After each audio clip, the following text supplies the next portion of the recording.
Alright, let's open this package.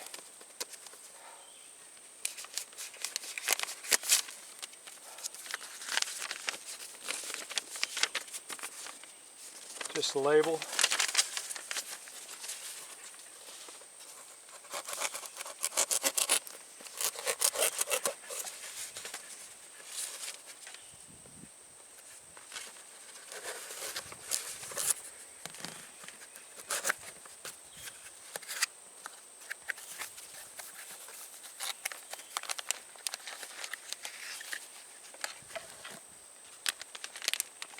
There's the piece that I need right there. So we're good. It's even got the little crimps and heat shrink.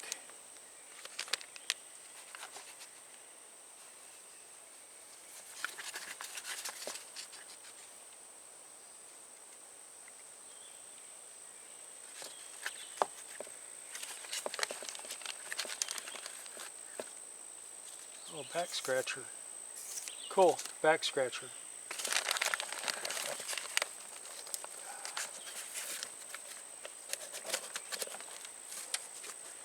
All right, this concludes an unboxing. Dysfunctional vat. I'm in the process of sealing up this instrument panel so it can't absorb water.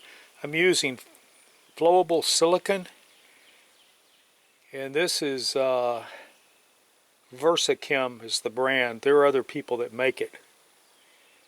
I want to look at this real quick. This is a really wet and gooey silicone. I'm not going to touch it, but you can see how it's spread out as I've sealed this.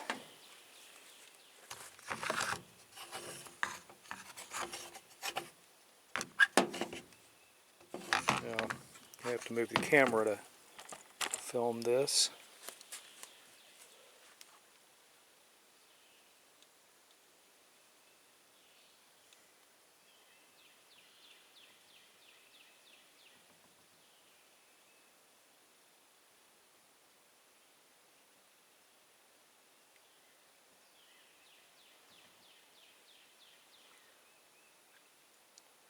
This is specifically made for sealing windshields. One of my friends used this to seal up a shower that had less than stellar work on it following an earthquake where the stones had cracked some. And there you can see what it looks like.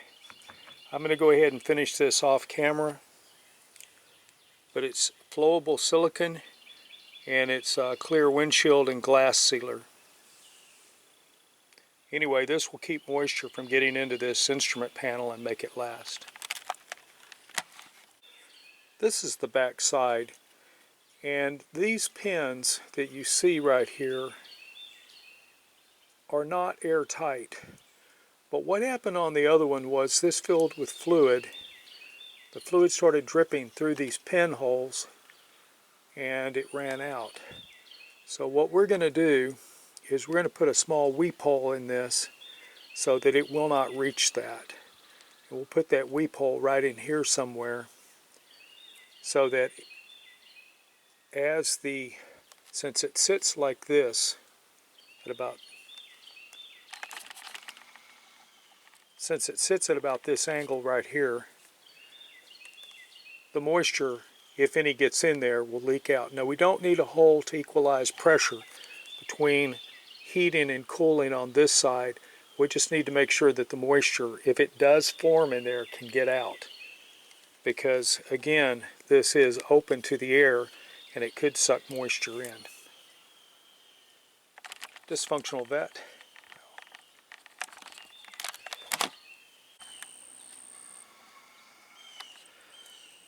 It is sufficiently cooled out here that I can now decide to play around with trying to repair this piece right here. I'll put the number of this particular one on the screen at this point. This was a pigtail where I tried to bypass and put this inside the panel to see if it would start so I could do something with the tractor, and it didn't work. I'm just going to clip this and hook onto it.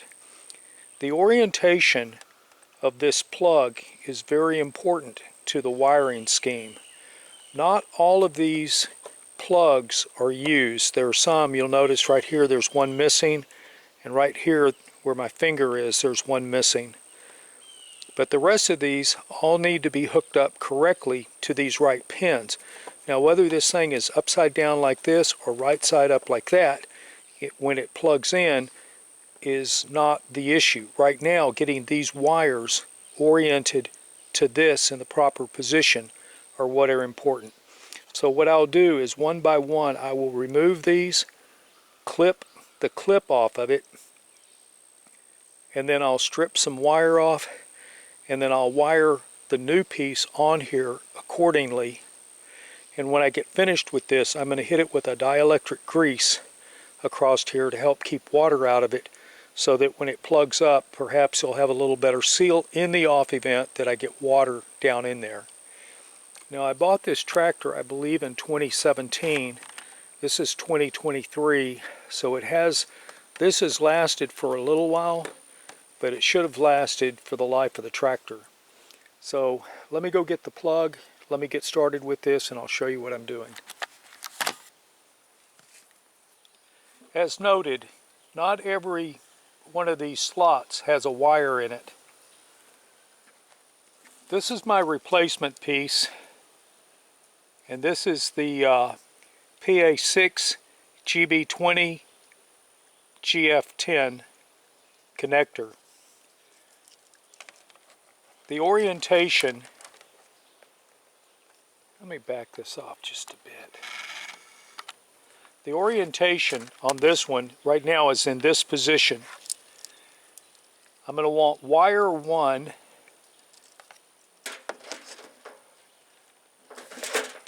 because this is in slot 1 to connect to this wire.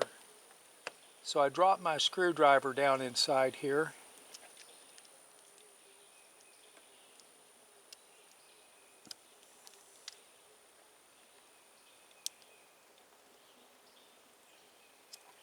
And I pull this out.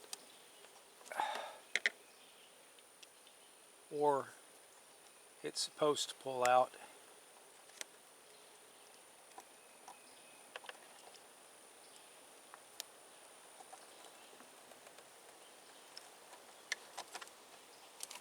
There we go. Now this is pulled out. This is just a little rubber piece that slides on that acts as a weather seal. Cut this off.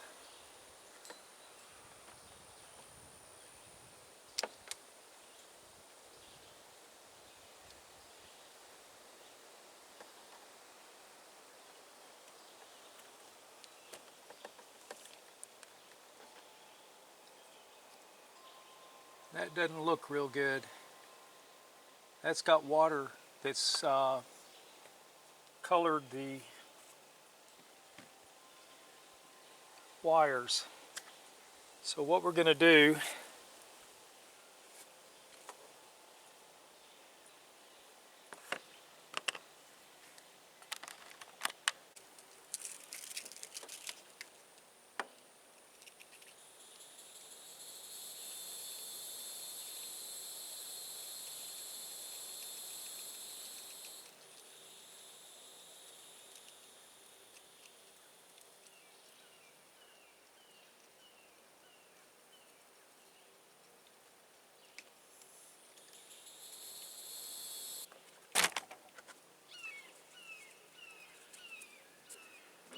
I left this one long, and then I wrapped this one around it, and I soldered it together. I'll be doing that to the rest of them. I'll be sliding my heat shrink down over them and securing them as I go.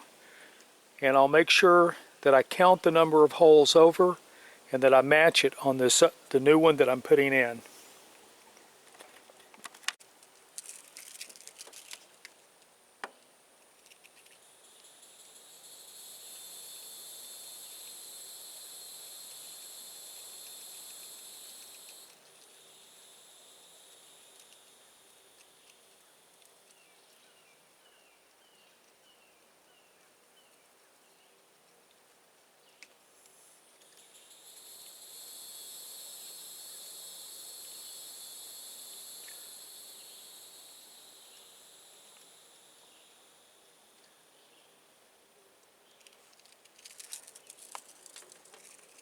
Dysfunctional vet.